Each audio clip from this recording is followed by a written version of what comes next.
Chicken میں سور کی چربی ہوتی ہے، کیا یہ صحیح بات ہے؟ کس میں؟ چکن میں، چکن یہ ایسے اچھا، میرے علم میں تو نہیں ہوتی۔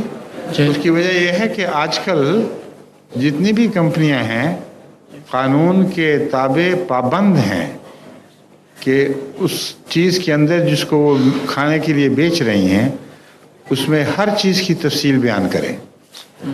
اس لیے جن چیزوں میں سور کی چیز ہوتی ہے، مثلا بعض ٹپس ہیں وہ لاٹ سے بنائے جاتے ہیں، ان پر کمپنیاں لکھتی ہیں ان کاغذوں کے اوپر اس میں لاٹ پڑی ہوئی ہے۔ بعض ویجیٹیبل آئل لکھتے ہیں، اس میں ویجیٹیبل آئل ہوتا ہے۔ تو آپ چیونگم دیکھ لیا کریں، اگر اس میں سور کی چربی ہے تو وہ نہ کھایا کریں، سمجھے؟